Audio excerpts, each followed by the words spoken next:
Transformation of independent variable पढ़ रहे थे, तो हमने ये कहा था कि हमारे पास अगर कोई सिग्नल है एक्स ऑफ टी, तो अभी तक हम ये पढ़ चुके हैं कि ये कॉन्टिन्यूअस सिग्नल है जिसमें टी जो है वो इंडिपेंडेंट वेरिएबल है, एक्स जो है वो डिपेंडेंट वेरिएबल है। एक्स हमारा सिग्नल है जो टी पे डिपेंड करता है, और एक्स और टी दोनों कोई रियल नंबर हो सकते हैं। इसमें हमने जो पहली सिग्नल ट्रांसफॉर्मेशन पढ़ी थी पिछली दफा, वो थी टाइम शिफ्ट। टाइम शिफ्ट में हमने ये कहा था कि अगर हमारे पास कोई सिग्नल है एक्स ऑफ टी, तो उससे हम एक नया सिग्नल बना लेते हैं वाई ऑफ टी, जो कि इक्वल है x of T minus D के। ओके, तो हमने क्या किया है, हमने जो टाइम का वेरिएबल है उसमें कोई चीज ऐड या सब्ट्रैक्ट कर दी है। ओके, यहां जो टी आ रहा था उसमें हमने कोई कांस्टेंट डी सब्ट्रैक्ट कर दिया है। ये कोई कांस्टेंट वैल्यू है, कांस्टेंट वैल्यू। तो पिछली दफा हमने ये पढ़ा था कि अगर डी पॉजिटिव है, यानी टी में से कुछ माइनस हो रहा है, तो ये ऐसी है कि हम इस सिग्नल को डिले कर रहे हैं। ठीक, यानी अगर हमारे पास कोई सिग्नल है एक्स ऑफ टी जो कि कुछ इस तरह का नजर आता है, जिसमें ये t इक्वल्स 0 है, तो अगर मैं ये कहूं कि d की वैल्यू 1 है, तो इसका मतलब ये होगा कि मैंने इस सिग्नल को 1 सेकंड से शिफ्ट कर दिया, तो ये y ऑफ t बनेगा। यानी y of t x of t के इक्वल है, लेकिन शिफ्ट हो चुका है 1 सेकंड से। ठीक, जो x ऑफ t की वैल्यू t इक्वल टू 0 पे है, वही y ऑफ t की वैल्यू t इक्वल्स टू 1 पे है। ठीक है, क्यों? इसलिए कि जो y ऑफ t है वो इक्वल है x ऑफ t माइनस 1 के। क्योंकि इस एग्जाम्पल में हमने d को 1 ले लिया, तो हमें यह नजर आ रहा है कि अच्छा, अगर हम y ऑफ 1 कैलकुलेट करना चाहें, जो क्या है y की वैल्यू है t इज इक्वल टू 1, तो वो इक्वल होगी x ऑफ 1 माइनस 1 या x ऑफ 0 के। यानी y की वैल्यू है t is equal to 1 equal है x की वैल्यू है t इज इक्वल टू 0। इसी तरह अगर मैं y ऑफ 2 निकालना चाहूं तो वो x ऑफ 1 होगा, y ऑफ 3 निकालना चाहूं तो वो x ऑफ 2 होगा, और y ऑफ 3.1 निकालना चाहूं तो वो x ऑफ 2.1 होगा। तो ये इक्वेशन या ये इक्वेशन हमें ये बता रही है कि हमने इस सिग्नल को बेसिकली शिफ्ट कर दिया है 1 सेकंड से। ओके, ये जरूरी नहीं कि ये जो d है ये कोई इंटीजर ही हो, ये कोई भी वैल्यू हो सकती है, कोई भी रियल नंबर हो सकता है। यानी अगर मैं 0.1 कर दूं तो यही सिग्नल 0.1 से शिफ्ट होके y ऑफ t बन जाएगा। और इसी में हमने ये कहा था कि अगर d की वैल्यू नेगेटिव हो जाए, यानी d माइनस 1 के इक्वल हो जाए, तो फिर क्या बनेगा? फिर y ऑफ t इक्वल होगा x ऑफ t प्लस 1 के। ओके, तो अभी भी सिग्नल में शिफ्ट ही आ रहा है, लेकिन ये शिफ्ट अब उल्टी डायरेक्शन में आ रहा है। तो अब जो नया सिग्नल बनेगा, से मैं इसका नाम चेंज कर देता हूं। जी जनाब। जी, t की वैल्यू कांस्टेंट नहीं है, d की वैल्यू कांस्टेंट। हाँ, नहीं, ये बता रहा है कि जो सिग्नल में शिफ्ट आ रहा है ना, वो कांस्टेंट है। यानी सिग्नल में जो शिफ्ट आ रहा है वो 1 का है।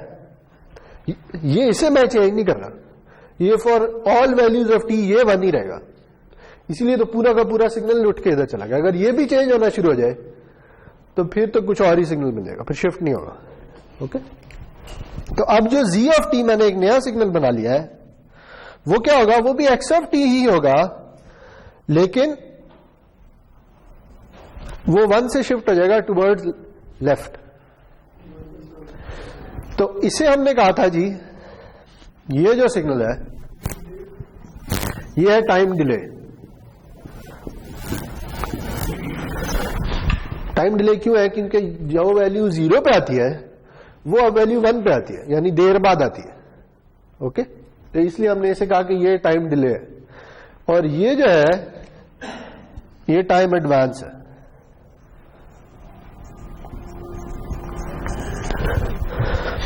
यानी जो वैल्यू 0 पे आती थी अब वो -1 पे आ रही है, पहले आ जाती है, तो इसलिए सिग्नल टाइम में एडवांस हो गया। तो इसी तरह टाइम शिफ्ट का मकसद ये है कि हम सिग्नल को टाइम में आगे या पीछे कर सकें। इसका मकसद सिग्नल की वैल्यू चेंज करना नहीं है। ओके, जैसे इसकी हमने एक एग्जांपल पिछली दफा की थी कि अगर हमारे पास से हम रिकॉर्डिंग कर रहे हैं और हमारे पास एक वीडियो सिग्नल है और एक ऑडियो सिग्नल है, ठीक। अब अगर हमने उनसे आखिर में एक वीडियो प्रोड्यूस करनी है तो मेरे पास बेसिकली 2 सिग्नल्स हैं, एक वीडियो है जो वीडियो प्ले हो रही है और एक ऑडियो प्ले हो रही है। तो मैं ये चाहूंगा कि मेरे जो वीडियो में एक्शंस हैं वो मेरे वर्ड से सिंक्रोनाइज हो। तो मैं क्या करूंगा वीडियो प्रोडक्शन में कि मैं ऑडियो और वीडियो फाइल्स को सिंक करने की कोशिश करूंगा ना, अलाइन करने की कोशिश करूंगा। तो या मुझे वीडियो फाइल को आगे या पीछे ले जाने की जरूरत होगी। तो वो जो आगे और पीछे मैं टाइम में लेके जा रहा हूं उससे वीडियो की वैल्यू तो चेंज नहीं हो रही ना, वीडियो तो नहीं चेंज हो रही, सिर्फ वीडियो टाइम में पहले या देर से प्ले होती है। तो वो जो वीडियो को टाइम में पहले या देर से प्ले करना है वो असल में टाइम शिफ्ट ही है। ओके, तो टाइम शिफ्ट का मकसद सिग्नल की वैल्यू चेंज करना नहीं है बल्कि सिग्नल को आगे पीछे करना। देखिए ये इंपॉर्टेंट बात यह है कि हम ये जो टॉपिक है ये पढ़ रहे हैं transformation of independent variable. Independent variable का मतलब है कि टी चेंज होगा, सिग्नल इटसेल्फ चेंज नहीं होगा, सिग्नल की वैल्यू चेंज नहीं होगा। अच्छा जी, तो ये टाइम शिफ्ट हम पिछली दफा पढ़ चुके थे, इसे रिव्यू कर लिया, अब आगे चलते हैं।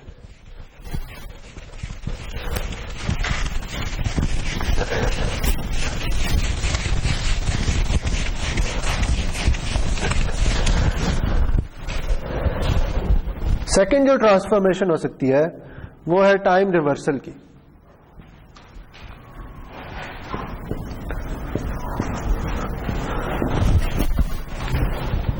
टाइम रिवर्सल जैसे नाम से जाहिर है कि टाइम को उल्टा चलाना शुरू करता है। यानी अगर मेरे पास एक सिग्नल है x ऑफ t तो मैं उससे एक नया सिग्नल बनाता हूं y ऑफ t जो कि इक्वल है x ऑफ माइनस t के। तो अब क्या हो रहा है, अब टाइम की वैल्यू उल्टी होती जा रही है, ठीक। यानी अगर मैं एक एग्जांपल ले लूं, t की कोई वैल्यू ले लूं y ऑफ 0, तो ये इक्वेशन मुझे ये बताती है कि ये इक्वल होगी x ऑफ 0 के। अगर मैं ले लूं y ऑफ 0.1 तो वो इक्वल होगा x ऑफ माइनस 0.1 के, और अगर मैं ले लूं y ऑफ माइनस 0.1 तो वो इक्वल होगा x ऑफ 0.1 के। मतलब क्या, मतलब ये है कि अगर मेरे पास एक सिग्नल है से x ऑफ t जो कि कुछ इस तरह का नजर आता है,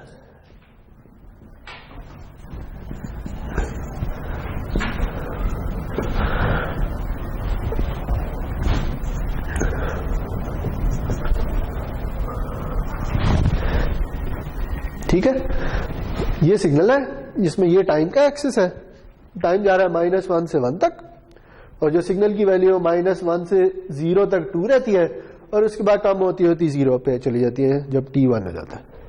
ओके, अब अगर मैं इसके बरक्स y ऑफ t प्लॉट करना चाहूं तो अब मुझे ये नजर आ रहा है कि y ऑफ t इक्वल है x ऑफ माइनस t के। यानी y की वैल्यू जो इधर होगी वो इक्वल होगी जो x की वैल्यू इधर है, और जो y की वैल्यू इधर होगी वो इक्वल होगी जो x की वैल्यू इधर है। तो बनेगा क्या, बनेगा ये कि ये 1 ये -1 और ये सिग्नल उल्टा हो जाएगा, या दूसरे अल्फाज में ये सिग्नल फ्लिप हो जाएगा। ओके, तो टाइम रिवर्सल ऐसे ही है जैसे आप सिग्नल को रिवर्स कर दें, सॉरी टाइम को रिवर्स कर दें या सिग्नल को 0 के अबाउट फ्लिप कर दें। ओके,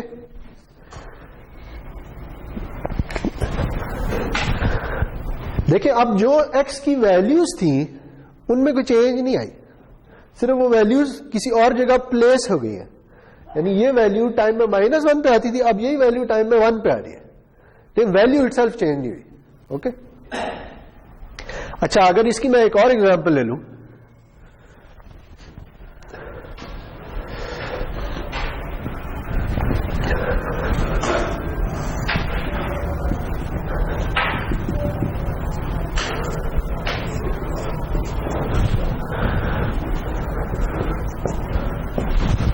से ये एक्स ऑफ टी है, ठीक है। पहले तुम ये बताएं क्या आप इस एक्स ऑफ टी को इस एक्स ऑफ टी से रिलेट कर सकते हैं? ये क्या है? इसे मैं नाम दे देता हूं, सॉरी, ये जी ऑफ टी है। जी ऑफ टी क्या है? टाइम डिलेड वर्जन है एक्स ऑफ टी का, यानी मैं ऐसे भी लिख सकता हूं कि g of t equals x of t -2, क्योंकि 2 सेकंड्स का शिफ्ट आया, जो वैल्यू -1 पे थी अब वो 1 पे आ रही है, तो 2 सेकंड से सिग्नल शिफ्ट हो गया, ठीक। लेकिन अभी ये हमारे लिए इंपॉर्टेंट नहीं है। अच्छा, अब मुझे एक नया सिग्नल बनाना है जिसे मैं नाम दे देता हूं W ऑफ टी का, लेकिन ये इक्वल है Z ऑफ माइनस टी के, यानी ये क्या है? Z का फ्लिप्ड वर्जन। तो अब बताएं जी ये किस तरह का होगा? फ्लिप करेंगे तो ये कहां से शुरू होगा? -1 से, और खत्म कहां होगा? -3 पे।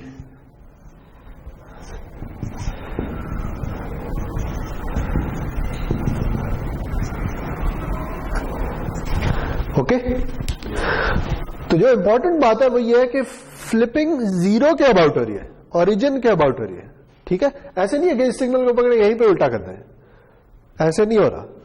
ये जो सिग्नल है ये 0 के अबाउट फ्लिप होगा, या दूसरे अल्फाज में जिसे आप कहते हैं मिरर इमेज, ठीक है। मिरर इमेज का मतलब ये है कि ये 0 से जितना दूर है आपको फ्लिप होके भी वो 0 से उतना ही दूर होगा। जैसे मिरर में आप दूर चलते चले जाएं, मिरर से दूर होते चले जाएं, तो आपका जो मिरर में अक्स है वो भी दूर होता चला जाता ना, ठीक है। तो इसलिए इसे भी मिरर इमेज कहते हैं, ओके। इसका यूज कहां पे होता है? देखिए, इसका यूज जो है ना, ये जो सिग्नल की ट्रांसफॉर्मेशन है, देखें इसकी मुख्तलिफ एप्लीकेशन हो सकती है, ठीक है। कि अच्छा इसे फ्लिप क्यों करना है, इसे शिफ्ट क्यों करना है। जैसे शिफ्ट की हमने एक एग्जांपल लिया है कि अच्छा शिफ्ट, जैसे आप वीडियो फाइल को आगे पीछे कर रहे हैं तो शायद वो जरूरत पड़ जाए। फ्लिपिंग की एग्जांपल क्या हो सकती है? फ्लिपिंग की एग्जांपल जैसे आप अगर आप वीडियो फाइल में एग्जांपल लेना चाहते हैं, तो अगर आप अपनी वीडियो फाइल को रिवाइंड कर रहे हैं, जैसे अगर पुराने जमानों में वीसीआर होते थे, याद है, तो वीसीआर में रिवाइंड का बटन होता था, तो रिवाइंड में क्या हो रहा था कि चीज उल्टी चलनी शुरू हो जाती थी, ठीक है। तो बेसिकली ये वही हो रहा है, टाइम जो है वो उल्टी डायरेक्शन में चलना शुरू हो गया, ठीक है। जो टाइम पहले पॉजिटिव डायरेक्शन में जा रहा था वही नेगेटिव डायरेक्शन में जा रहा है, ठीक। लेकिन अभी हम आगे जाके चलेंगे तो हम और डिफरेंट प्रोसेसेस देखेंगे। जब हम सिस्टम्स के बारे में पढ़ेंगे ना, तो सिस्टम्स के बारे में जब पढ़ते वक्त हमें एक अभी मैं उसकी नाम नहीं लेना चाहता, लेकिन एक प्रोसेस पढ़ेंगे कि जिसमें ये सारी चीजें यूज हो रही होंगी, उसमें फ्लिपिंग भी यूज हो रही होगी, उसमें शिफ्ट भी यूज हो रहा होगा। हम फिल्टर्स के बारे में पढ़ेंगे, वहां पे भी ये चीजें यूज हो रही होंगी, ठीक। तो बेसिकली मकसद ये है कि आप एक सिग्नल से नए नए सिग्नल्स बना सकें, उसकी डिफरेंट ट्रांसफॉर्मेशंस करके, ओके। जी ऑफ टी कैसे ड्रॉ किया है? ये तो मैंने खुद से एक एग्जांपल ले लिया है, इसका कोई यानी कोई सिग्निफिकेंस नहीं है कि जी ऑफ टी कैसे ड्रॉ, वो तो मैंने जानबूझ के इसका शिफ्टेड वर्जन बना दिया ताकि आपको एक और एग्जांपल मिले टाइम शिफ्ट की, वरना जी ऑफ टी कुछ भी हो सकता है, ठीक। जी ऑफ टी की इटसेल्फ कोई सिग्निफिकेंस नहीं, मैं सिर्फ बताना ये चाहता था कि जो रिवर्सल हो रही है वो 0 के अबाउट होती है, तो अगर सिग्नल 0 के अबाउट नहीं कहीं और बैठा हुआ है तो वो उसी तरह फ्लिप हो, ओके।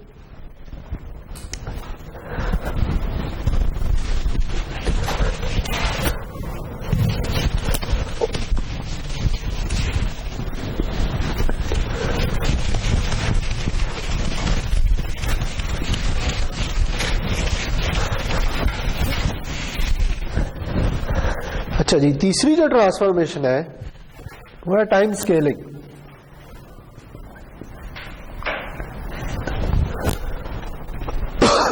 ये सी है। अच्छा जी, टाइम स्केलिंग क्या चीज है?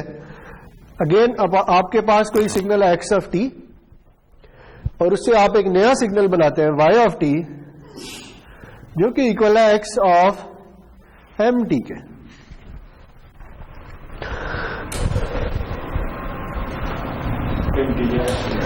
जिसमें m जो है वो कोई कांस्टेंट नंबर है,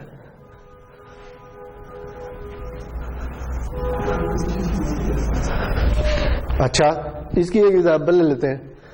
जैसे से फॉर एग्जांपल m जो है वो 2 है। अगर m 2 है तो y ऑफ t क्या बनेगा? y of t equals x of 2t। अच्छा, अब अगर इसे हम देखें कि ये क्या हो रहा है, तो देखें y ऑफ 0, अगर हम t की कुछ वैल्यूज ले लें समझने के लिए कि क्या हो रहा है, तो y ऑफ 0 तो इक्वल होगा x ऑफ 0 के। ठीक, y ऑफ 0.1 क्या होगा? x ऑफ 0.2 के। y ऑफ 0.5 क्या होगा? x ऑफ 1 के। y ऑफ 1 क्या होगा? x ऑफ 2 के। यानी आपको इधर से देखने से क्या लग रहा है कि y में x की वैल्यू जल्दी आ रही है। ऐसे ही हो रहा है ना? दूसरे अल्फाज में मैं ये कह सकता हूं कि y x के मुकाबले में 2 गुना तेज है टाइम में। अच्छा, देखें इसकी क्या एग्जांपल हो सकती है। से अगेन वही सिग्नल ले लेते हैं। x ऑफ t जो है ना वो कुछ इस तरह का है।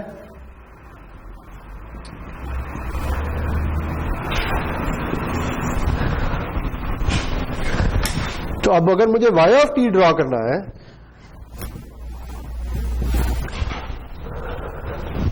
तो क्या होगा? 0 पे तो खैर वही वैल्यू होगी 2। अब ये जो टोटल चीज है ये इधर जाके कंप्रेस हो जाएगी। सॉरी, ये 2 है। कंप्रेस होने का क्या मतलब है कि y की वैल्यू 0.5 पे कौन सी वाली वैल्यू आनी है? जो इसकी 1 पे है। ठीक है, तो ये कुछ इस तरह की चीज हो जाएगी।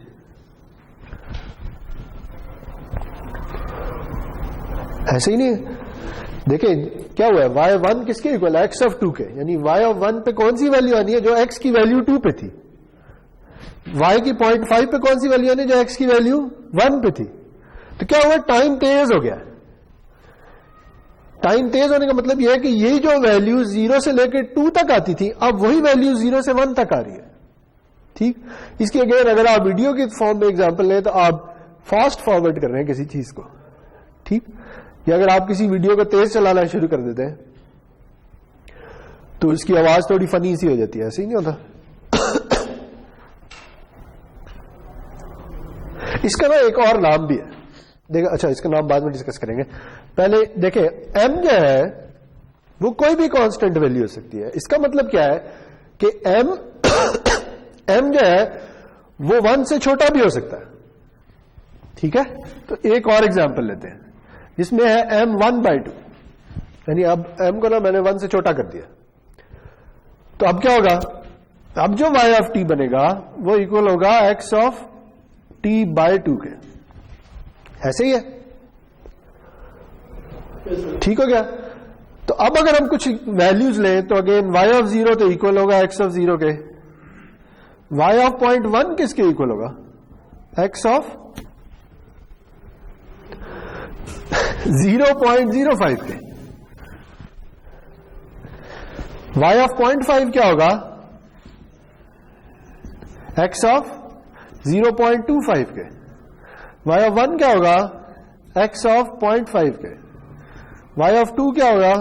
x ऑफ 1 के। ठीक है, y ऑफ 4 क्या होगा? x ऑफ 2 के इक्वल होगा। देखिए अब क्या हो रहा है? अब उल्टा हिसाब हो रहा है। अब टाइम बजाय तेज होने के स्लो हो गया। ठीक है, जो x की वैल्यू 2 पे आती थी वो y में वही वैल्यू 4 पे आती है। ठीक, तो अब अगर मैं y ड्रॉ करना चाहूं, चलो इधर ही ड्रॉ कर लेते हैं। अब अगर मैं y ड्रॉ करना चाहूं, सॉरी मेरे पास जगह कम पड़ी है लेकिन कुछ इस तरह की चीज बनेगी। ठीक है,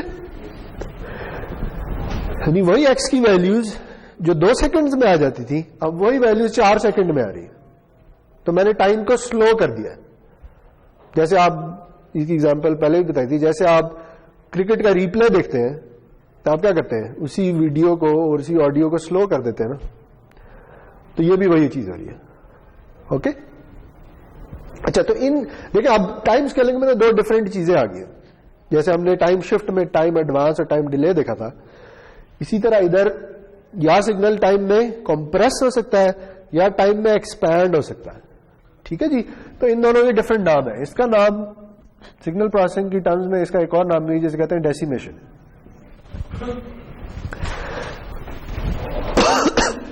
और इसका नाम है इंटरपोलेशन।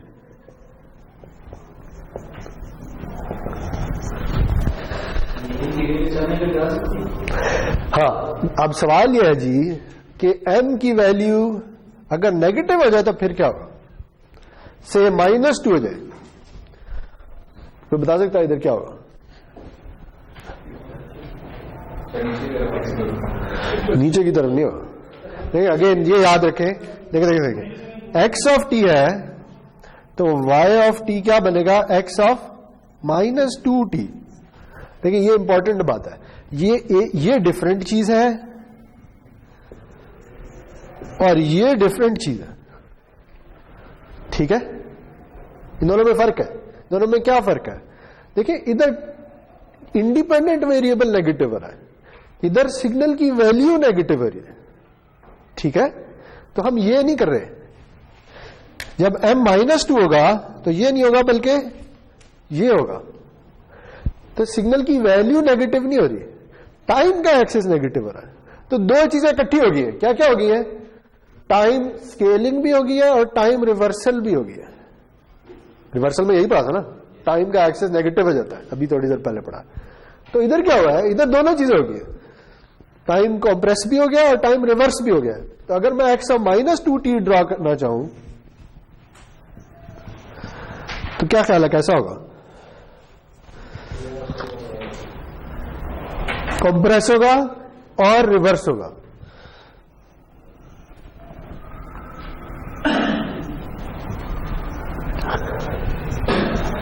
वैल्यू वही रहेगी। ठीक हो गया? बात समझ आ गई? अच्छा, अगर m की वैल्यू 1 हो तो फिर क्या होगा?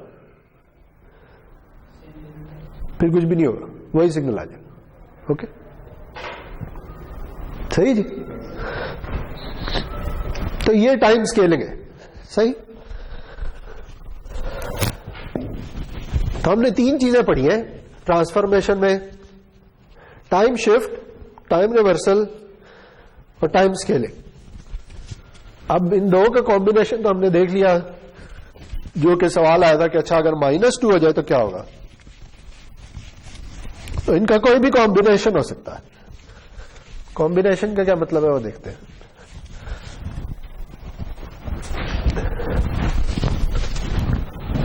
मेरे पास एक सिग्नल है x ऑफ t, उससे मैं एक नया सिग्नल बनाता हूं y ऑफ t, जो कि इक्वल है x ऑफ -3t+4 के। देखिए अब तीनों चीजें हो गई है। ठीक है, टाइम स्केलिंग भी हो गई है, टाइम रिवर्सल भी हो गया है और टाइम शिफ्ट भी हो गया है। ठीक है, तो इन तीनों में से कोई भी ऑपरेशन आप सिग्नल के साथ क्या बारी बारी भी कर सकते हैं और इकट्ठे भी कर सकते हैं। ठीक है, तो इसे हम इन जनरल ऐसे लिखते हैं जी कि x equals alpha T plus beta. Book ऐसे लिखती है फॉर एग्जाम्पल। ठीक, इसमें अल्फा की भी कोई वैल्यू हो सकती है और बीटा की भी कोई वैल्यू, दोनों कांस्टेंट है बेसिकली। तो ठीक, जैसे अभी मैं थोड़ी देर पहले इसकी वैल्यू -3, इसकी वैल्यू 4 ले ली, लेकिन कहने को तो कुछ भी हो सकती है ना। तो अल्फा कोई भी पॉजिटिव नेगेटिव नंबर हो सकता है, बीटा कोई भी पॉजिटिव नेगेटिव नंबर हो सकता है। अगर अल्फा पॉजिटिव होगा तो सिर्फ टाइम स्केलिंग होगी, अल्फा नेगेटिव होगा तो टाइम स्केलिंग और रिवर्सल दोनों हो जाएंगी। अगर बीटा पॉजिटिव होगा तो टाइम एडवांस होगा, और अगर बीटा नेगेटिव होगा तो टाइम डिले हो जाएगा। ओके, सही जी। तो इसकी एग्जांपल कर ले। इसकी एग्जांपल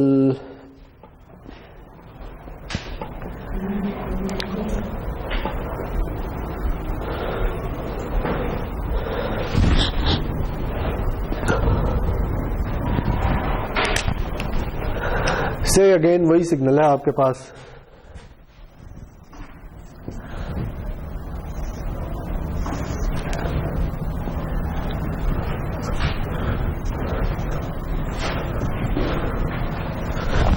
आपके पास एक सिग्नल है एक्स ऑफ टी और मैं इसे एक नया सिग्नल बनाने जा रहा हूं जो कि है बुक कहती है 3/2 टी प्लस 1।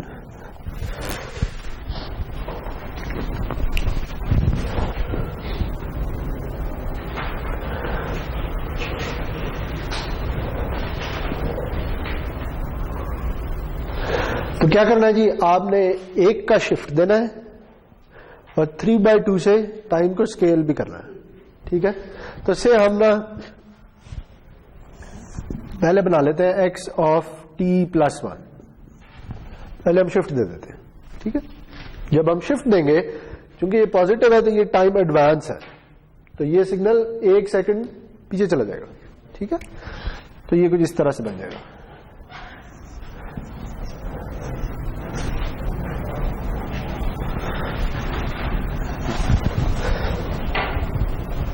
अच्छा, और फिर हम ना इसे स्केल भी कर देते हैं। देखिए अब टाइम स्केलिंग जो हो रही है उसमें हमने उसे m का नाम दिया था, ठीक है। तो m की वैल्यू 1 से बड़ी है, ऐसे ही है। 3/2 का मतलब 1.5। तो इसका क्या मतलब है कि टाइम कंप्रेस हो रहा है, ऐसे ही है। टाइम कंप्रेस हो रहा है तो ये सिग्नल जो -1 से 1 तक जा रहा है ये छोटा हो जाएगा। कितना छोटा हो जाएगा? 1/m, जितनी भी ये वैल्यू है। तो 1.5 टाइम्स छोटा हो जाएगा, ठीक है।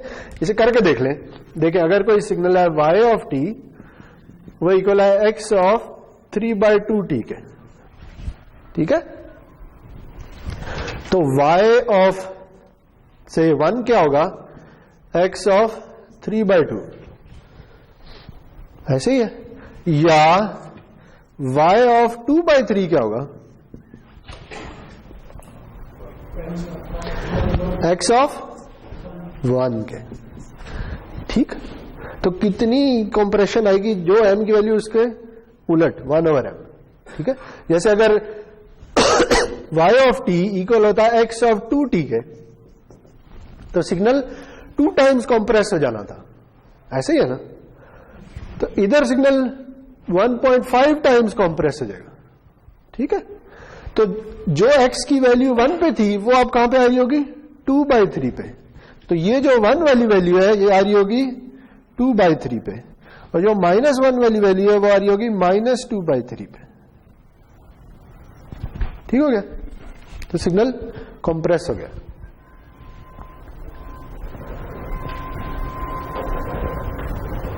ओके, वो मैं सिर्फ ये बता रहा हूं कि जो कंप्रेशन है ना वो उलट आ रही है, टाइम में उसकी वैल्यू उलट आ रही है, ठीक है। यानी अगर यहां x ऑफ 2t होता, ठीक, तो y ऑफ 1/2t पे x ऑफ 1 आना था, मैं ये कहना चाह रहा हूं, ठीक है। यानी जो x की वैल्यू 1 पे आ रही है वही अब 1/2 पे आएगी, ठीक है, सॉरी 1/2 पे आएगी।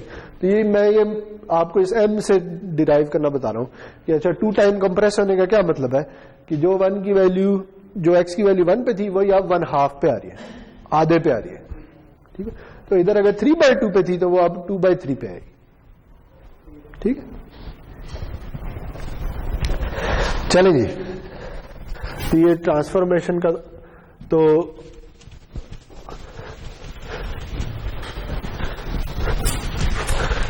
टॉपिक खत्म हो गया।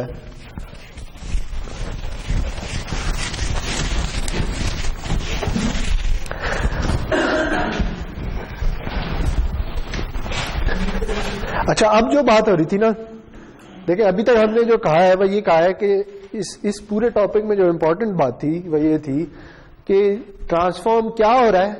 इंडिपेंडेंट वेरिएबल, ठीक।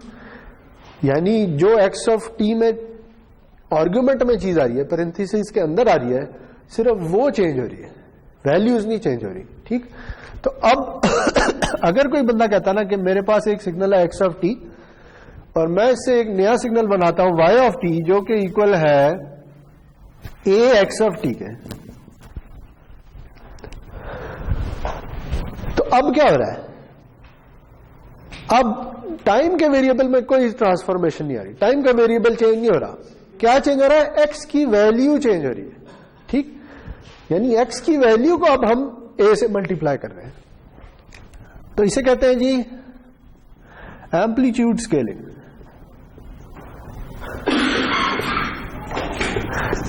या अगर आप कंसिस्टेंट रहना चाहते हैं तो आप ये कह सकते हैं सिग्नल, या सॉरी आप इसे कह सकते हैं वैल्यू ट्रांसफॉर्मेशन।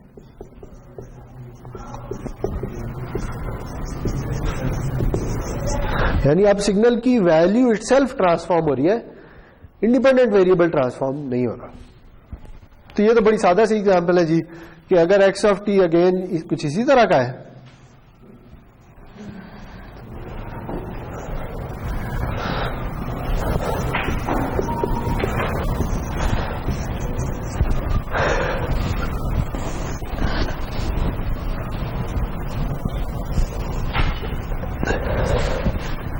तो जो y ऑफ टी बनेगा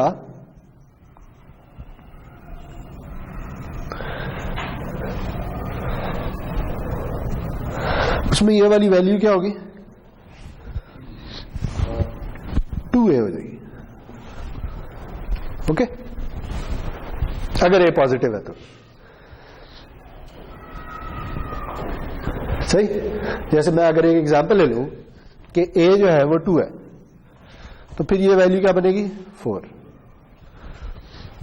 ठीक है, लेकिन अगर मैं यही एग्जांपल ले लूं और कहूं a जो है वो -1 है, तो फिर क्या होगा, फिर यही सिग्नल होगा लेकिन कुछ इस तरह से हो जाएगा, और ये वाली वैल्यू क्या होगी, -2। ठीक हो गया।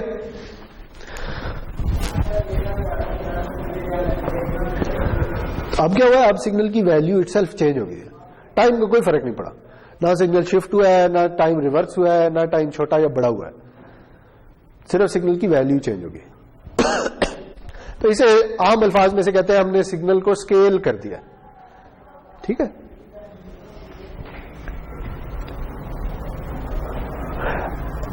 अच्छा ये वैसे हम आगे जाके पढ़ेंगे, लेकिन देखें इसे हम ऐसे भी लिख सकते हैं,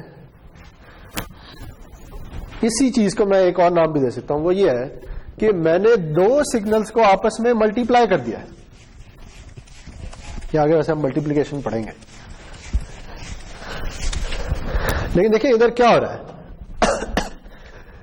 इधर दो सिग्नल है, एक सिग्नल है एक्स ऑफ टी और एक सिग्नल है ए। ये टाइम से चेंज होता है पोटेंशियली, जैसे टाइम चेंज होगा एक्स चेंज हो सकता है, इसीलिए तो एक्स ऑफ टी लिखा है, लेकिन ये टाइम के साथ चेंज नहीं होता, ये कांस्टेंट सिग्नल है, लेकिन है तो फिर भी सिग्नल ही। तो हम क्या करें, एक सिग्नल को दूसरे सिग्नल से मल्टीप्लाई करें। ठीक, लेकिन हम आगे पढ़ेंगे, इसलिए इसके बारे में इतनी फिक्र करने की जरूरत नहीं है अभी फिलहाल। अच्छा जी, अब हम जो करने जा रहे हैं ना वो है, इसे मिटा दें। अभी तक हम जिन सिग्नल्स की बात करते रहे हैं, हमने ये कहा था कि अच्छा अगर हम एक्स ऑफ टी की बात कर रहे हैं ना, तो एक्स ऑफ टी में टी एक रियल नंबर है कि टी चूंकि टाइम है तो टाइम चेंज होता जा रहा है, और जैसे जैसे टाइम चेंज होता है एक्स की वैल्यू भी चेंज होती जाती है। तो हमने कहा था कि अच्छा टी भी एक रियल नंबर है, और चूंकि ये कॉन्टिन्यूअस सिग्नल है इसलिए एक्स की वैल्यू भी एक रियल नंबर है। ठीक है, जैसे टी की कोई भी वैल्यू हो सकती है, इस तरह पोटेंशियली एक्स की भी कोई भी वैल्यू हो सकती है। अच्छा, लेकिन इन जनरल जो सिग्नल्स जिनसे हम डील करेंगे ना, उनमें यह जरूरी नहीं कि सिग्नल की वैल्यू हमेशा रियल ही हो। हम ऐसे सिग्नल के साथ भी डील करेंगे कि जिनमें सिग्नल की वैल्यू कॉम्प्लेक्स भी हो सकती है। ठीक है, तो इसके लिए हम एक रिव्यू करना चाह रहे हैं कॉम्प्लेक्स नंबर्स का। वैसे आप कॉम्प्लेक्स वेरिएबल्स का कोर्स पढ़ चुके हैं मेरे ख्याल में, ठीक है ना।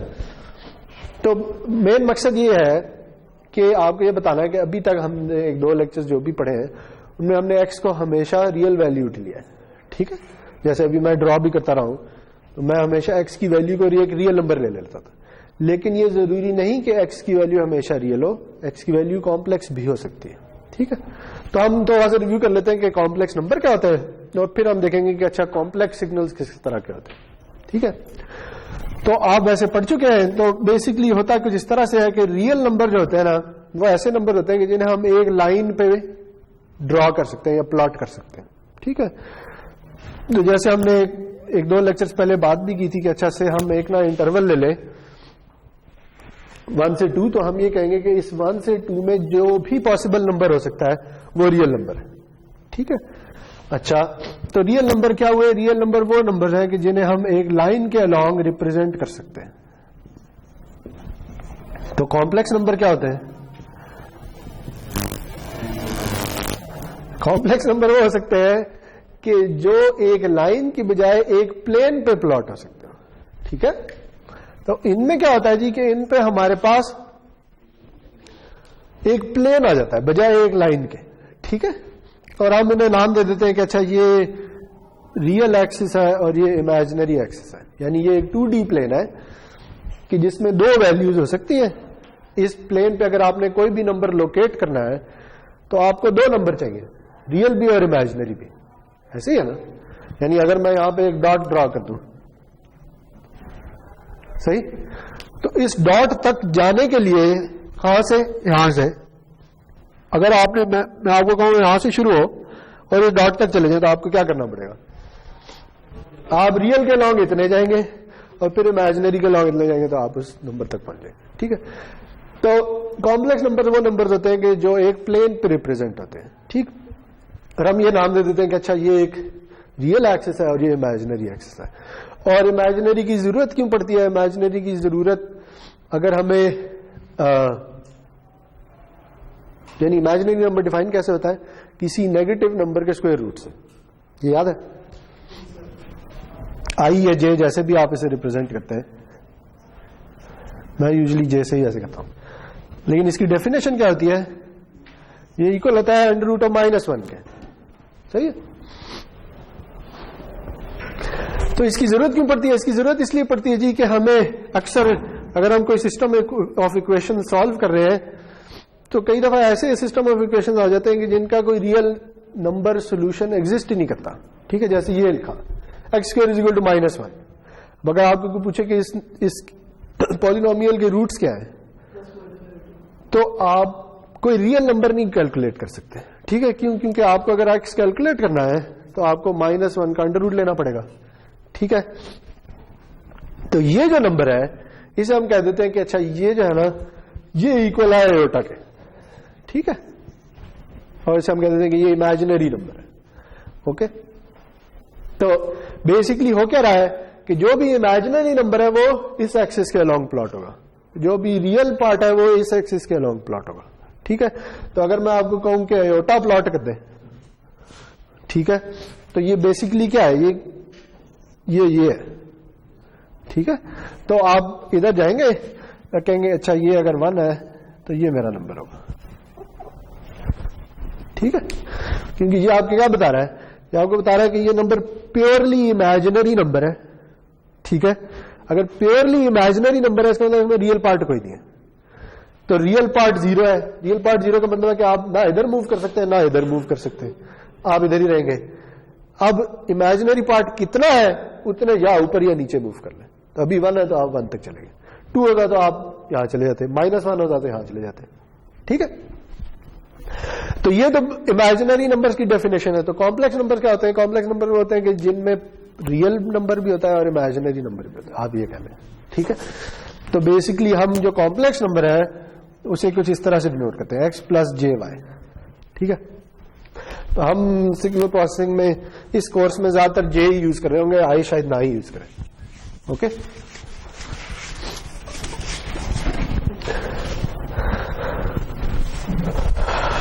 तो अगर मैं एक एग्जांपल ले लूं कि अच्छा ये नंबर है 2 + 1j के इक्वल।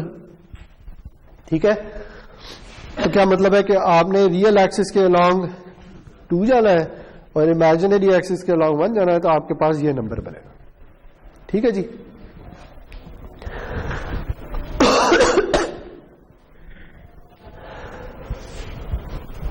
अच्छा, इमेजिनरी का मतलब कोई ये नहीं है कि इमेजिनरी कोई इमेजिनरी चीज है, ठीक है। वैसे तो इमेजिनरी किसी ऐसी चीज को कहते हैं कि जो रियल ना हो, जो तखयलाती हो अगर मैं उर्दू में बात करूं। लेकिन देखें इसमें ना ये जो इमेजिनरी के साथ नंबर लगा हुआ ना, ये भी उतना ही रियल है जितना ये रियल है, ठीक है। यानी ये एक नंबर है, सही। आप इसे ये भी कह सकते हैं कि बेसिकली ये एक 2 डायमेंशनल नंबर है, ठीक है, कि जिसमें हमने इस एक्सिस को इमेजिनरी का नाम दे दिया, ठीक है। अगर मैं इसे इमेजिनरी की बजाय कुछ और नाम दे देता तो उससे कोई फर्क नहीं पड़ता था, ठीक है।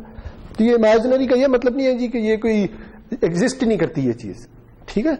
ये भी उतना ही एग्जिस्ट करता है जितना ये एग्जिस्ट करता है, ठीक है, ओके।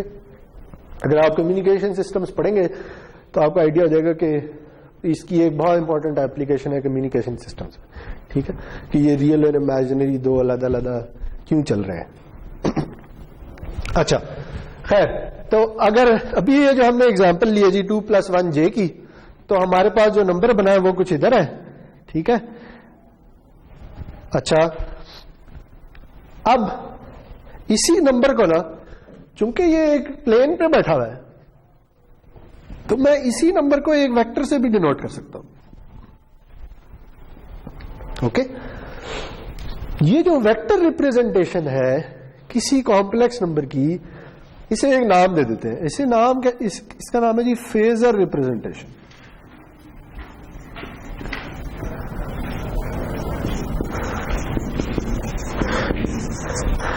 या कुछ लोग सिंपल फेजर कह देते हैं।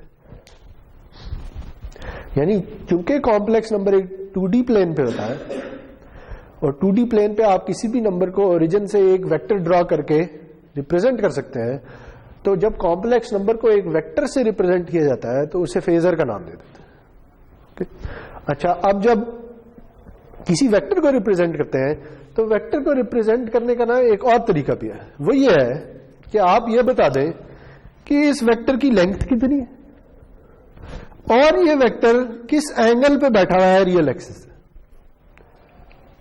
अगर मैं आपको ये दो चीजें बता दूं, यानी मैं अगर आपको ये बता दूं कि मेरे पास एक कॉम्प्लेक्स नंबर है या मेरे पास एक फेजर है,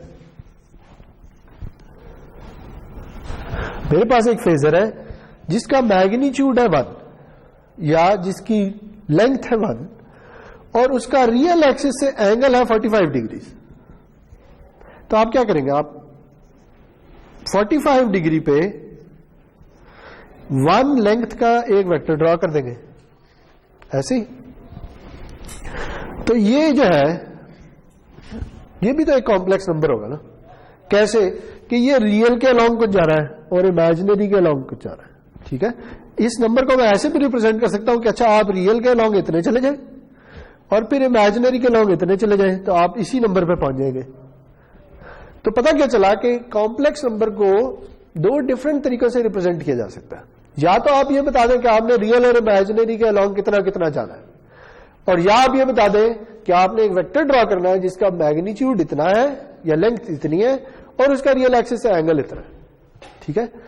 यानी आप एक ही कॉम्प्लेक्स नंबर को दो डिफरेंट तरीकों से रिप्रेजेंट कर सकते हैं। ओके हो गया। अब चूंकि ये देखिए, अब ये एग्जाम्पल ये आपको ये दिखा रही है कि अगर आपको रियल और इमेजिनरी पार्ट्स पता है तो आप बड़ी आसानी से ये मैग्नीट्यूड निकाल सकते हैं। कैसे निकाल सकते हैं? पाइथागोरस थ्योरम यूज करके, ठीक है।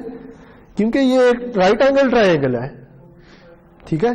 तो ये बेस और वर्टेक्स कहते हैं, क्या कहते हैं, परपेंडिकुलर पता है और आपको हाइपोटेन्यूज फाइंड करना है, ठीक है।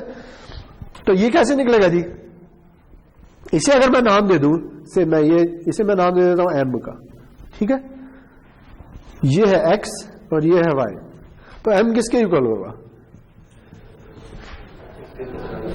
m इक्वल होगा x square plus y square square root. यही पाइथागोरस थ्योरम होता है। और ये एंगल कैसे निकलेगा? ये भी ज्योमेट्री से आपको आना चाहिए। अगर इसमें एंगल को नाम दे दूं थीटा का, तो जो थीटा होगा वो किसके इक्वल होगा? Tangent inverse of y over x।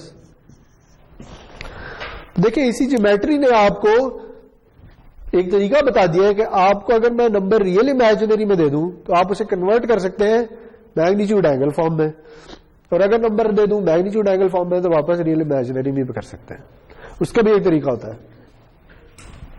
यानी अगर मैं आपको एम और थीटा दे दूं और आपने एक्स और वाई फाइंड करना है तो कैसे निकलेंगे, ये याद है?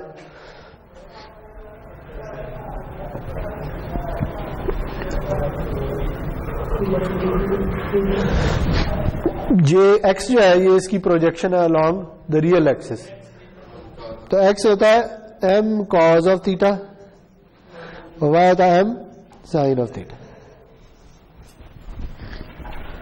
ठीक हो गया? कुछ चीजें याद आई? तो ये तरीका है जी। ठीक है, तो हमने क्या पढ़ा? हमने ये पढ़ा है कि कॉम्प्लेक्स नंबर को रिप्रेजेंट करने के दो तरीके हैं। ठीक है, उन दोनों का हम अब एक नाम दे देते हैं। एक को कहते हैं जी कार्टेशियन कोऑर्डिनेट रिप्रेजेंटेशन,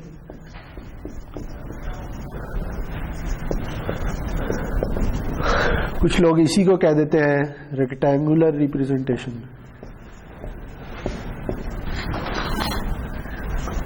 और दूसरा है मैग्नीट्यूड एंगल रिप्रेजेंटेशन। इसी के और भी नाम है, एक जैसे नाम हमने पढ़ लिया फेजर रिप्रेजेंटेशन जो है लिखा है, और एक और नाम भी है जिसे कहते हैं पोलर रिप्रेजेंटेशन। ये एक ही चीज के बहुत से नाम है। नहीं, अगर मैं आपको कहूं कि कॉम्प्लेक्स नंबर को पोलर फॉर्म में रिप्रेजेंट करें या फेजर फॉर्म में रिप्रेजेंट करें या मैग्नीट्यूड एंगल फॉर्म में रिप्रेजेंट करें, सब एक ही चीज है कि डिफरेंट नाम है। ठीक है, या कॉम्प्लेक्स नंबर को आप कार्टेशियन कोऑर्डिनेट्स में लिखें, रेक्टेंगुलर फॉर्म में लिख लें या रियल इमेजिनरी की फॉर्म में लिख लें, तो वो सारे के सारे पहली फॉर्म के डिफरेंट नाम है। ठीक है, और ये आपको क्या बता रहा है? ये आपको इन दोनों के दरमियान कन्वर्जन बता रहा है। ठीक है, कि अगर आपको कार्टेशियन कोऑर्डिनेट की फॉर्म में कोई कॉम्प्लेक्स नंबर दिया है और उसे आपने मैग्नीट्यूड एंगल या फेजर फॉर्म में कन्वर्ट करना है तो आप ये काम करेंगे, और अगर आपको फेजर फॉर्म में दिया है नंबर और आपने रियल इमेजिनरी में कन्वर्ट करना है तो ये करेंगे। ठीक हो गया? इसकी मेरे ख्याल में कोई एग्जांपल कराने की तो जरूरत नहीं है, तो सीधा कैलकुलेटर पे नंबर डालने वाला काम है। ठीक है, अच्छा इसे ना लिखने का, इसे यूजुअली ऐसे नहीं लिखते, इसे यूजुअली ऐसे लिखते हैं। ओके, ताकि ये बेसिकली ना एक आर्क बना रहा है और ये बता रहा है कि ये किसी एंगल की बात हो रही है। ओके, तो इसे जब मैग्नीट्यूड फेज फॉर्म में जब भी किसी सिग्नल को लिखते हैं ना तो कुछ इस तरह से लिखते होते हैं। ओके, अच्छा एक और बात जो रहेगी है वही है कि इस थीटा के यूनिट्स क्या है। इस थीटा के भी दो डिफरेंट यूनिट्स हो सकते हैं, एक है डिग्री और एक है रेडियंस। ओके, तो जैसे अभी हमने एक एग्जांपल ली थी तो हमने कहा था कि ये एक कॉम्प्लेक्स नंबर है जिसका एंगल 45 डिग्रीज है। सही, तो डिग्रीज को हम कुछ ऐसे डिफाइन करते हैं कि अच्छा अगर आप एक सर्कल में मूव करें किसी नंबर से, किसी पॉइंट से भी शुरू होके, तो आप बेसिकली 360 डिग्रीज रोटेट कर लेते हैं।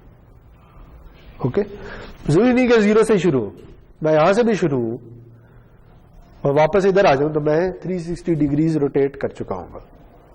ओके, अच्छा, और जो रेडियंस की डेफिनेशन है वो कुछ इस तरह की है जी। एक रेडियन क्या होता है?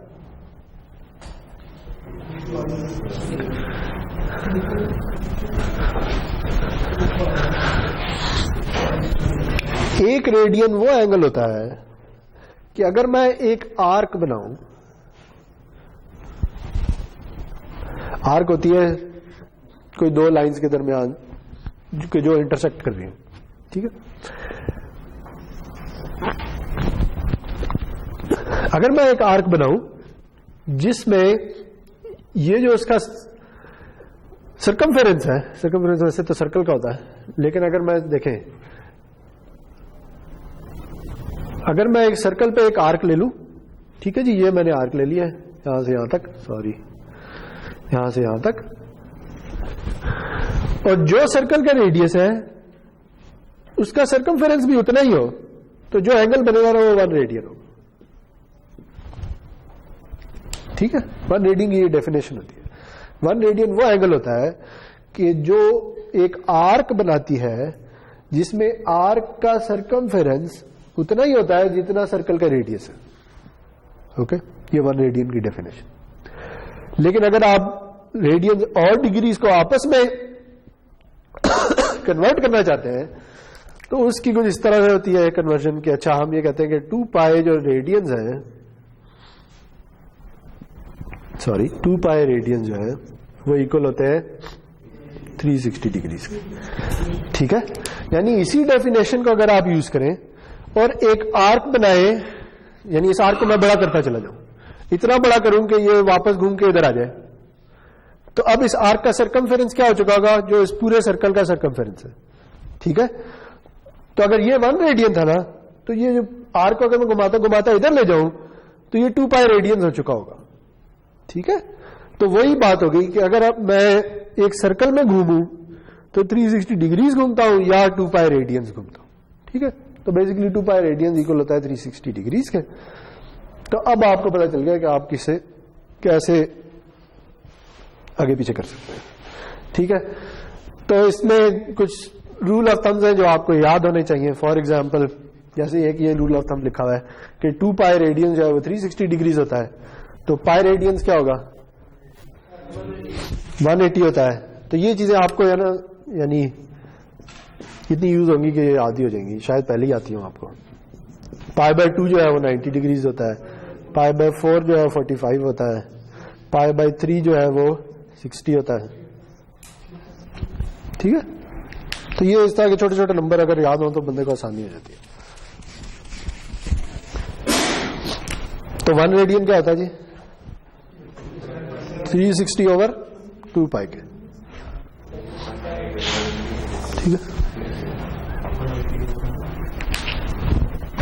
तो ये याद होनी चाहिए। ठीक है, हम यूजुअली रेडियंस में ही बात करेंगे, डिग्रीज में बात नहीं करेंगे। सही,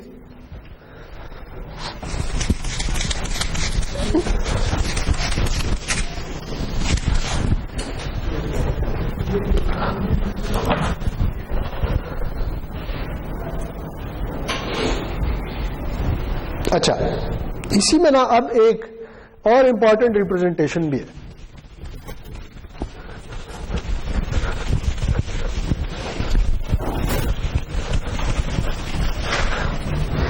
इसी में मिलती जुलती एक चीज है जिसे कहते हैं एक्सपोनेंशियल रिप्रेजेंटेशन। एक्सपोनेंशियल रिप्रेजेंटेशन कैसे आती है? एक्सपोनेंशियल रिप्रेजेंटेशन का जो ओरिजिन है ना, वो फॉर्मूला है जिसे कहते हैं ऑयलर्स फॉर्मूला। ठीक है, अभी पढ़ा आपने? ऑयलर्स फॉर्मूला बेसिकली ये कहता है जी कि अगर आपके पास एक कॉम्प्लेक्स नंबर है, से अब अगर मैं उसे ड्रॉ कर लूं, अगर आपके पास एक कॉम्प्लेक्स नंबर है कि जिसका मैग्नीट्यूड 1 है, ओके, अगर कॉम्प्लेक्स नंबर है जिसका मैग्नीट्यूड 1 है, एंगल से थीटा है, तो आप बताएं इसका रियल पार्ट क्या होगा?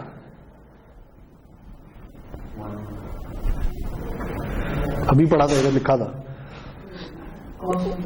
ये होगा 1 cos ऑफ थीटा या cos ऑफ थीटा, और ये क्या होगा 1 sin ऑफ थीटा या sin ऑफ थीटा। ठीक हो गया? तो यानी आपके पास एक नंबर था 1 एंगल थीटा, आपके पास एक नंबर था 1 एंगल थीटा जो कि इक्वल है cosine of theta plus J sine of theta के। ओके, ये जे लगाना नहीं बोलना वरना मसला हो जाएगा। ठीक है,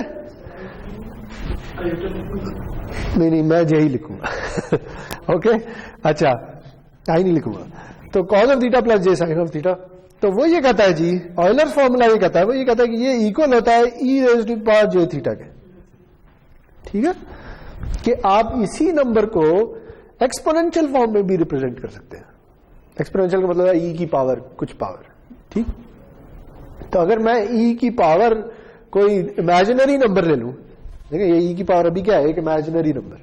ठीक है, इसे इसीलिए ये कहते हैं कि ये जो है ना, ये बेसिकली कॉम्प्लेक्स एक्सपोनेंशियल है, यानी ये रियल एक्सपोनेंशियल नहीं है, बल्कि अभी तो वैसे इमेजिनरी एक्सपोनेंशियल है, लेकिन इन जनरल कॉम्प्लेक्स एक्सपोनेंशियल। तो ऑयलर्स फॉर्मूला बेसिकली इन दो चीजों को रिलेट करता है। इसकी डेरिवेशन कराने की जरूरत है,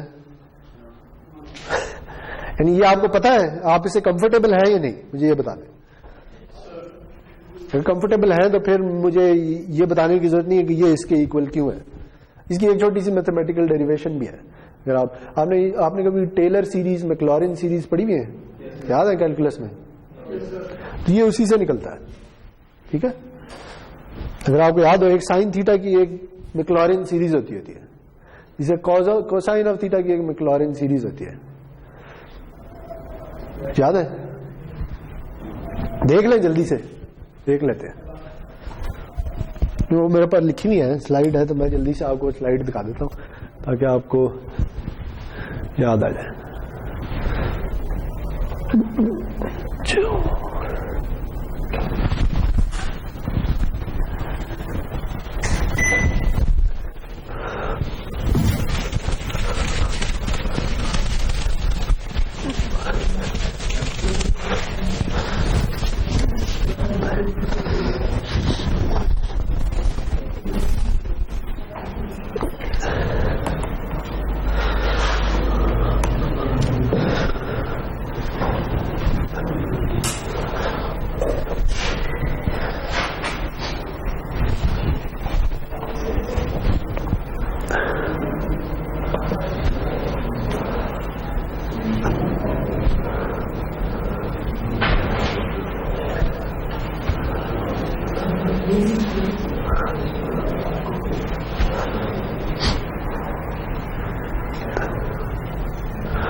देखिए जी, अगर आपको याद हो, Maclaurin series sine of X की कुछ इस तरह से होती है, X minus X cube over 3 factorial plus X 5 over 5 factorial minus X 7 over 7 factorial, कुछ इस तरह से चल रही होती है। जो कोसाइन ऑफ थीटा की मैक्लॉरिन सीरीज है वो 1 से शुरू होती है और इवन पावर्स पे चल रही होती है। जो साइन की है वो ऑड पावर्स पे चल रही होती है। ठीक है, और जो ई ऑफ एक्स की होती है उसमें दोनों आ रहे होते हैं। यानी अगर मुझे ई ऑफ जी की सीरीज चाहिए तो होगी 1 प्लस जी स्क्वायर और 2 जी3 प्लस जी4 प्लस जी5 जी। तो देखने में क्या लग रहा है कि ये बेसिकली इन दोनों का कॉम्बिनेशन है, ऐसे ही है ना। इसमें इवन टर्म्स भी आ रही है जैसे ये है, और ऑड टर्म्स भी आ रही है जैसे ये और ये। ठीक, तो अगर आप जी को रिप्लेस कर दें जे थीटा से, इस एग्जांपल में जे की जगह ई यूज हुआ, थीटा की जगह एक्स यूज हुआ है, तो अगर मैं जी को रिप्लेस कर दूंगा एयोटा एक्स से, बेसिकली मैं ऐसी सीरीज को यूज कर सकता हूं। तो ये आ जाएगा, देखिए यहां अगर पावर में जी आ रहा था ना, तो यहां जी स्क्वायर जी क्यूब इस तरह से चल रहा था। तो अब अगर पावर में आई एक्स आ रहा है तो आई एक्स स्क्वायर आई एक्स क्यूब और इसी तरह चलती जाएंगी। ठीक है, लेकिन आई एक्स स्क्वायर का मतलब है आई स्क्वायर इंटू एक्स स्क्वायर या माइनस एक्स स्क्वायर, तो ये माइनस हो जाएगा। ठीक है, इस तरह आई क्यूब का क्या मतलब है देखिए आई क्यूब क्या होता है, आई क्यूब होता है आई इंटू आई स्क्वायर या माइनस आई। ठीक है, तो ये हो जाएगा माइनस आई एक्स क्यूब ओवर 3 फैक्टोरियल, इस तरह चलते जाएंगे। ठीक है, तो अब अगर आप इस सीरीज को देखें और इसकी इवन टर्म्स लेना शुरू कर दें, 1 minus x square over 2 factorial plus x 4 over 4 factorial और आगे चलते जाएं, तो ये क्या बन रहा है, कोसाइन बन रहा है। और अगर आप ऑड पावर देखना शुरू करें और आई को कॉमन ले लें तो क्या बनेगा, x minus X cube plus X 5 और इसी तरह आगे। तो हो गया क्या, ये कॉज आ रहा है और ये एयोटा कॉमन लेके बाकी साइन आ रहा है। ठीक है, तो वो जो हमने लिखा कि अच्छा e की power I X basically equal है cos of X plus I sine of X. Okay,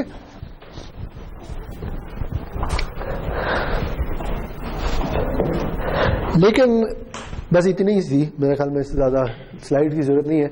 लेकिन ये जो रिप्रेजेंटेशन है ना, ये सिग्नल एंड सिस्टम्स या सिग्नल प्रोसेसिंग की सबसे ज्यादा इंपॉर्टेंट रिप्रेजेंटेशन है। यानी आज आपने ये पढ़ लिया है और आप पूरा कोर्स यही पढ़ते रहेंगे, ठीक है, इससे जान नहीं छूटने वाली। तो बेसिकली हुआ क्या है, हुआ ये है जी कि आपने ये कहा है कि मेरे पास एक एंगल था जिसे मैंने फेजर फॉर्म में लिखा, तो वो एंगल वो कॉम्प्लेक्स नंबर था जी, सॉरी मेरे पास एक कॉम्प्लेक्स नंबर था जिसे मैंने फेजर फॉर्म में लिखा, उसका मैग्नीट्यूड था 1 एंगल था थीटा, और मुझे ये पता चला है कि ये इक्वल है E raise to the power J theta के, ठीक है। और अगर मैं इसे जरा ज्यादा एक्सप्लिसिटली लिख लूं तो ये इक्वल है 1 इंटू ई की पावर जे थीटा के, ठीक है। क्यों?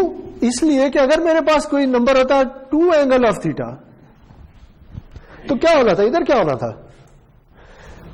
एंगल वही रहना था, ये वेक्टर डबल हो जाना था, ऐसे ही है ना।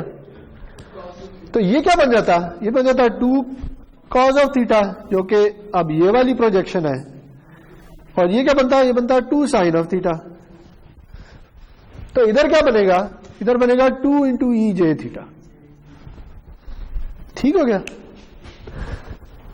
तो अब अगर मैं इधर एम लिख दूं जैसे हमने पहले लिखा था, तो यहां एम आ जाएगा, ठीक है। तो इसे हम कहते हैं मैग्नीट्यूड पोलर फॉर्म, और इसे हम कहते हैं कॉम्प्लेक्स एक्सपोनेंशियल फॉर्म। ये अगेन ये एक ही कॉम्प्लेक्स नंबर है जिसकी 3 अब डिफरेंट हमने रिप्रेजेंटेशन सीख लिया है। यानी ये यही नंबर ये भी है रेक्टेंगुलर फॉर्म में, यही नंबर मैग्नीट्यूड फेस फॉर्म में, और यही नंबर कॉम्प्लेक्स एक्सपोनेंशियल फॉर्म में, ठीक, समझ आ गई। तो कॉम्प्लेक्स नंबर को हम 3 तरीकों से रिप्रेजेंट कर सकते हैं। अच्छा, तो अब देखें जी कि ये जो ई जे थीटा है ना, ये होता क्या, जैसे हमने अभी डेफिनेशन थोड़ी देर पहले देखी थी, ये एक कॉम्प्लेक्स नंबर है जिसका एंगल थीटा है और मैग्नीट्यूड 1 है। यानी अगर मैं ऐसे कहूं कि इसे ड्रॉ कर दें तो बेसिकली आप इस तरह से ड्रॉ करेंगे, सही है। यानी एक कॉम्प्लेक्स एक्सपोनेंशियल जिसका मैग्नीट्यूड यूनिटी हो या 1 हो और उसका एंगल थीटा हो, जैसे कि ये है, तो उसे हम कॉम्प्लेक्स एक्सपोनेंशियल फॉर्म में ऐसे लिखते हैं, ठीक। अच्छा, तो अब अगर मैं ये कहूं कि मेरे पास है ई जे पाई ओवर 2, अभी हमने सीखा है पाई ओवर 2 क्या होता है 90 डिग्रीज, तो कैसे ड्रॉ होगा, एक वेक्टर जिसका मैग्नीट्यूड 1 है और एंगल क्या है 90 का मतलब है ये इधर होगा, ये बन जाएगा, ठीक है, क्योंकि ये थीटा है और मैग्नीट्यूड 1 है, ठीक। लेकिन हमें पता है कि इसे अगर मैं रेक्टेंगुलर फॉर्म में लिखूं तो क्या होता है, ये कुछ भी नहीं है, बस ये है, ऐसे ही है ना। तो अगर आप इसे लें और कहें अच्छा ऑयलर्स फॉर्मूला यूज करते हैं, तो आप कहेंगे cos of pi by 2 plus J sine of pi by 2। Cos of pi by 2 क्या होता है जी, कॉज ऑफ 90 0 होता है, साइन ऑफ 90 1 होता है, तो क्या बनेगा, बनेगा 0 प्लस 1 जे, या क्या बनेगा जे, ठीक, ये समझ आई। अच्छा, आप मुझे ये बताएं कि मैं ये कहता हूं कि मेरे पास एक कॉम्प्लेक्स नंबर है जिसका मैग्नीट्यूड 1 है और एंगल 180 डिग्रीज है, तो कॉम्प्लेक्स एक्सपोनेंशियल फॉर्म में मैं क्या लिखूंगा, ई जे पाई, सिर्फ पाई, क्योंकि पाई 180 डिग्रीज है, ठीक है। तो देखिए आपने नंबर को देख के डायरेक्ट लिख लिया ई जे पाई।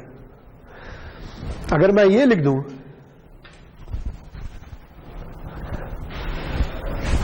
यानी ये नहीं है, ये है, ये एंगल, ये वेक्टर है, तो फिर क्या आएगा, ई जे एंगल क्या है इसका 0, तो यहां क्या आएगा 0। अगेन इसे खोल लें, क्या बनेगा cos of 0 plus J sine of 0, sine of 0 0 होता है, cos ऑफ 0 1 होता है, तो ये क्या है, ये एक प्योर रियल नंबर है, इसमें कोई इमेजिनरी पार्ट नहीं है, ठीक। अच्छा, लेकिन अगर मैं आपको ये कहूं कि ये क्या होता है,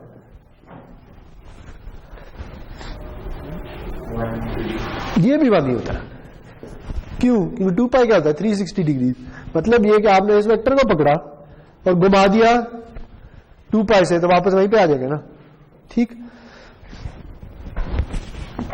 अब अगर मैं ये कहूं कि अगर मेरे पास एक नंबर है ई जे 2 पाई इंटू के और के इंटीजर है,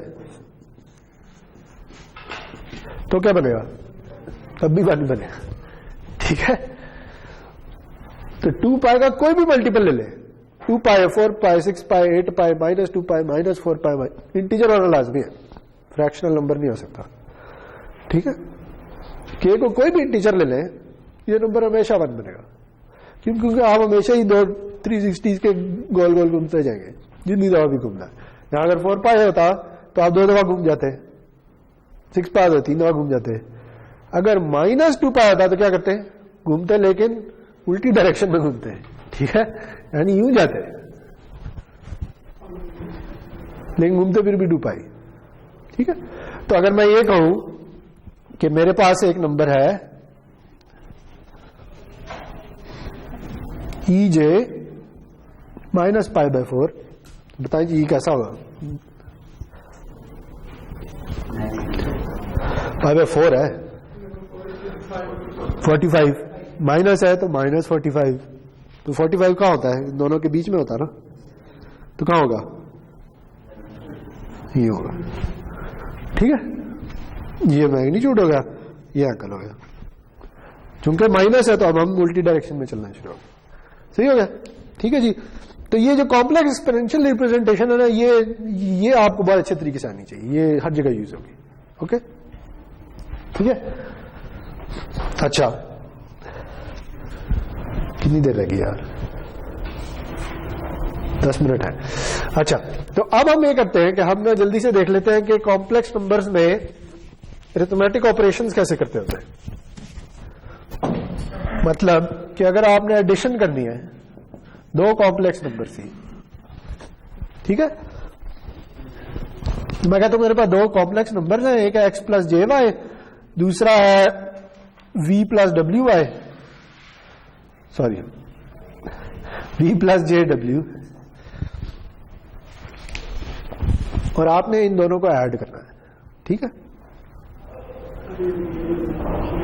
तो ये बड़ी सादा सी बात है जी कि जैसे वेक्टर्स ऐड होते हैं, अगर आपके पास 2 वेक्टर्स हो तो आप उन्हें कैसे ऐड करते हैं, एक वेक्टर को लिखते हैं, फिर उससे अगले वेक्टर को उसकी टेल को पहले के हेड से मिला देते हैं और फिर ये टोटल वेक्टर बनता है, ऐसे ही होता है ना, ठीक। लेकिन ये जो टोटल वेक्टर बनता है, इसकी अगर मैं प्रोजेक्शन ले लूं इधर, तो ये क्या बनेगा और ये क्या बनेगा, ये ऐसे ही है कि आप इन रियल पार्ट्स को ऐड कर दें और इन इमेजिनरी पार्ट्स को ऐड कर दें। तो अगर आपने ये 2 नंबर्स हैं, इन दोनों को ऐड करना है, तो आंसर आएगा x plus V plus J W plus Y, ठीक है। ये तो कोई इतनी मुश्किल चीज नहीं है, इसलिए देखिए ये अब मैं चीजें करता जा रहा हूं, मैं इनकी एग्जांपल्स नहीं करा रहा क्योंकि ये मेरा निकाल के इनकी कोई एग्जांपल कराने की जरूरत है, ठीक है। अच्छा, अब आ जाते हैं मल्टीप्लीकेशन में। मल्टीप्लीकेशन इंपॉर्टेंट है।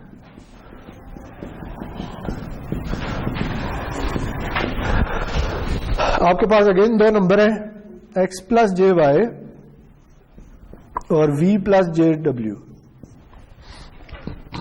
ठीक है। दोनों को मल्टीप्लाई करना है, तो कैसे करेंगे, ये भी आप कर चुके हैं, पॉइंट बाय पॉइंट मल्टीप्लाई करते जाए। इसे इससे मल्टीप्लाई करके आएगा एक्स वी, इसे इससे करें तो J W X plus J Y V minus Y W, ठीक हो गया। माइनस क्यों आया, क्योंकि जे स्क्वायर हो गया, तो फिर रियल और इमेजिनरी को अलग अलग लिख लें तो आ जाएगा X V minus Y W plus J W X plus Y V. ठीक है,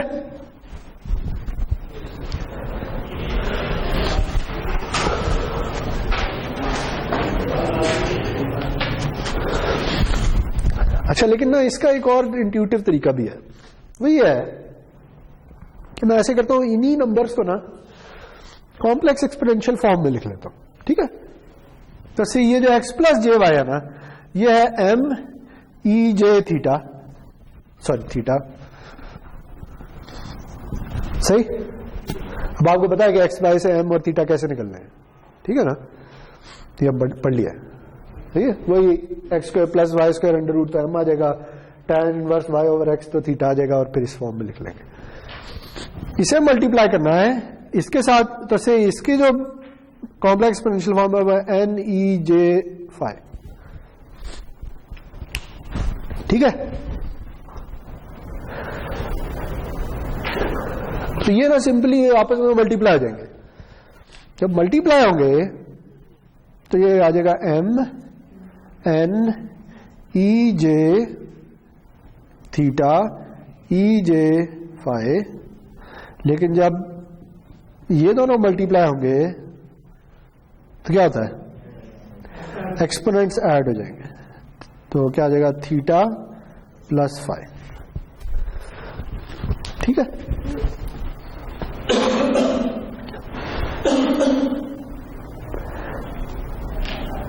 अच्छा इसके ना आप एक स्पेशल केस ले लेते हैं। स्पेशल केस ऐसे ले लेते हैं कि हम ये कहते हैं कि अच्छा मेरे पास दो कॉम्प्लेक्स नंबर है, दोनों का मैग्नीट्यूड 1 है, एंगल डिफरेंट है। से मेरे पास एक है ई जे थीटा और एक है ई जे फाई, ठीक है। मैंने एम और एन को मान ले लिया,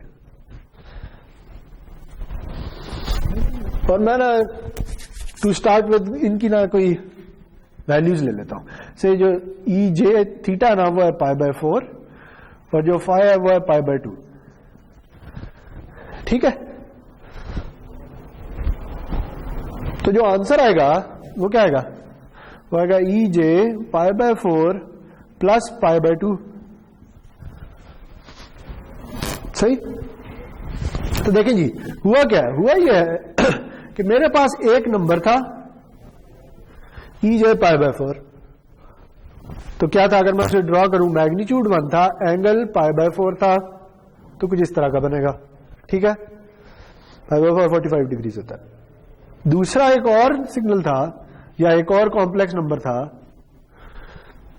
जिसका मैग्नीट्यूड अगेन 1 था और एंगल क्या था π/2, तो ये कहां पे आएगा, ये इधर आएगा, ठीक है।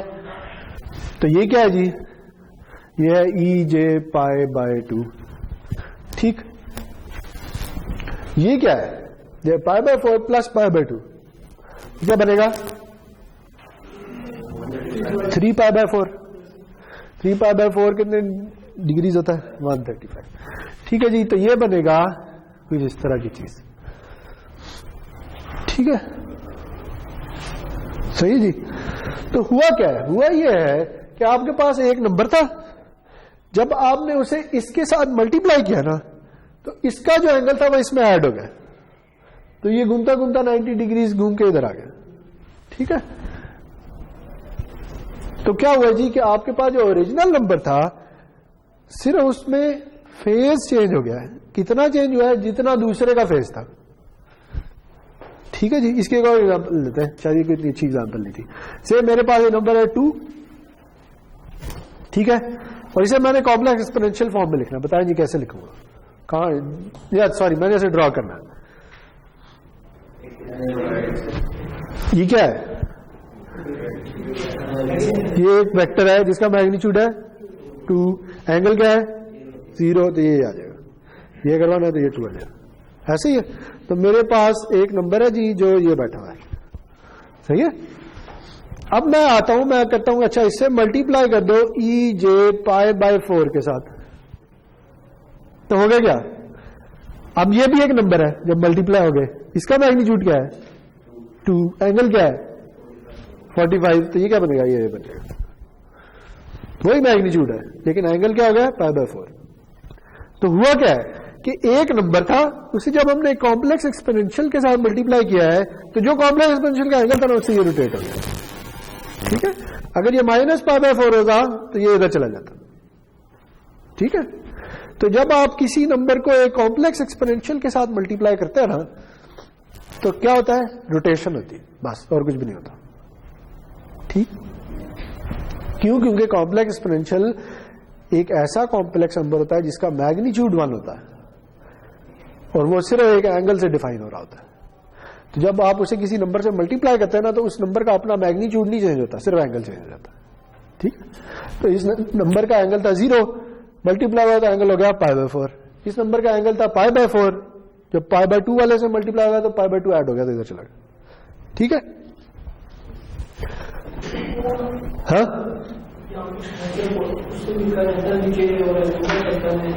हाँ ना, ये नंबर तो कुछ भी हो सकता ना, हाँ ना, हर दफा आएगा, चाहे जो मर्जी नंबर हो। अगर मैं यहां लिख दूं 2 + 3j, ये भी तो कोई नंबर है ना। ठीक है, इसे मैं अगर अब ड्रॉ करना शुरू कर दूं तो ये इधर होगा, ऐसे ही है, इसका कोई एंगल है, कोई मैग्नीट्यूड है। अब मैं जाता हूं और कहता हूं इसे इससे मल्टीप्लाई कर दो, तो आप क्या करोगे, इसे सिंपल इसमें π/4 का शिफ्ट डाल दो। ठीक है, तो चाहे जो मर्जी नंबर हो, उसे जब आप किसी कॉम्प्लेक्स एक्सपोनेंशियल से मल्टीप्लाई करते हैं ना, तो क्योंकि कॉम्प्लेक्स एक्सपोनेंशियल का अपना मैग्नीट्यूड 1 होता है, तो मैग्नीट्यूड मल्टीप्लाई कर भी लें तो क्या हो जाएगा, मैग्नीट्यूड चेंज नहीं होगा, सिर्फ एंगल चेंज होगा। ठीक है, तो अगर अब मैं ये कहूं कि अब मेरे पास कोई नंबर है और मैंने उसे रोटेट करना है θ डिग्री से, तो आप क्या करेंगे, आप उसे EJ θ से मल्टीप्लाई कर देंगे। समझाएगी बात? चलें, गुड। तो अगर आप एडिशन मल्टीप्लिकेशन समझ आ गया है, तो सब्ट्रैक्शन और डिवीजन भी समझ आ जानी चाहिए, उसमें कोई मसला नहीं है। ठीक है, सिर्फ ये देख लें कि ये एक छोटी सी चीज है, EJ π/2 जो है, ये अभी हमने देखा था कि ये होता है J, ऐसे ही है। ये क्या है, ये कॉम्प्लेक्स नंबर है जिसका एंगल है π/2, मैग्नीट्यूड है 1। ये क्या है, ये भी वही चीज है, ये दोनों को ड्रॉ करेंगे, दोनों इस एक्सिस पे होंगे। ठीक है, तो अगर मैं ये कर दूं E और -j π/2,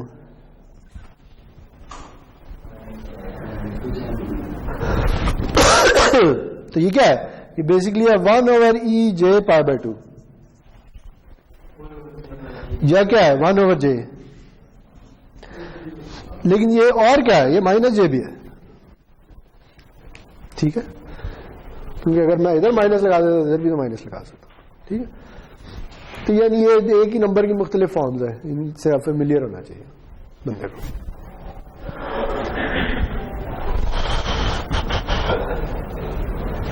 चलें जी, गुड, टाइम हो गया।